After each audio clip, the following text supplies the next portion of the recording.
It was more like a conquest. That's actually the best word to describe it. At first, the British Army in Kenya was actually very small and poorly equipped.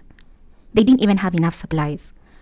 African resistance forces were more mobile and sometimes better at fighting on the land. The British soldiers often didn't know much about what was really going on. They had to rely on African porters and helpers to carry things, give information, and even fight beside them. Most of the inside information that the British acquired came from Africans who were looking out for their own benefit, not because they truly supported the British. So in many ways, it wasn't just a British conquest. It was Africans helping conquer other Africans. The British still stayed in control because they had a proper army, trained, dressed in uniform, and loyal to orders. The soldiers in the British Army didn't come from one tribe or one area in Africa. In fact, many were foreign Africans from far away, and they were paid money, not given land or power. And whenever things got really bad, or too violent, or too dangerous, the British always turned to their most trusted helpers, soldiers from India. At first, the British were just trying to protect their weak bases in Zanzibar. They were afraid that ending slavery on the coast would lead to war with Arab slave traders. But what actually helped the British finally take over the coast was the Arab rulers who were already fighting among themselves. And these Arab rulers were fighting over power, families, and who should be in charge.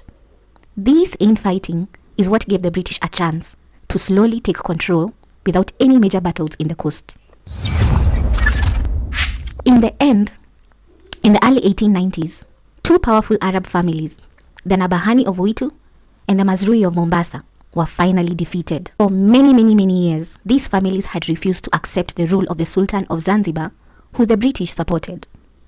And when the Nabahani of Witu and the Mazrui of Mombasa were finally defeated, the British finally took control of the coast.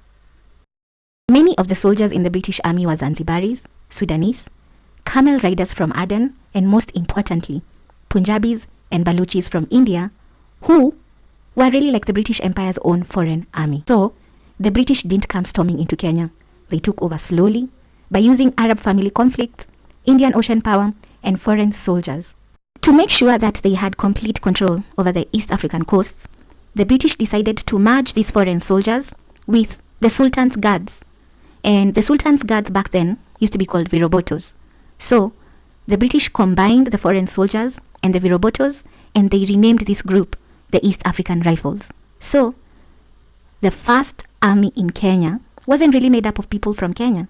They were actually a mix of soldiers from Zanzibar, Sudan, Cairo, and soldiers from India. In the East African Rifles, the British also recruited men who used to be porters for Arab ivory and slave traders.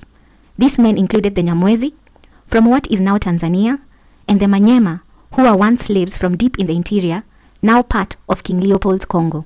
Because of earlier chaos and hunting routes across Africa, many of these men were already used to hard, dangerous jobs and had no homes, so they were easy to hire. By 1897, the British had amassed about 1,100 soldiers just like this, but none of them were from the areas they were told to fight in. They were strangers to the local people, which made it even easier for the British to take over. The East African Rifles, the army Britain was going to use to conquer Kenya, wasn't an impressive army at all. Most of its white officers were soldiers who had been rejected from better jobs in Britain. As you can expect, the soldiers didn't follow proper rules, and it is said that some even lived in the camps with their African girlfriends. These soldiers didn't have access to any special weapons either. All they had were old single-shot guns, and many of them were rusty because they had not been used for a long time. People that the East African Rifles were fighting, which is the local Kenyan communities, were also not set up for war, and they were not used to it.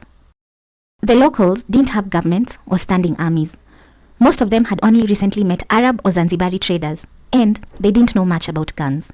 Of course, there were instances where young men went on cattle raids, but even in cattle raids, these instances weren't full-out war. In fact, cattle raids were more about tradition and survival.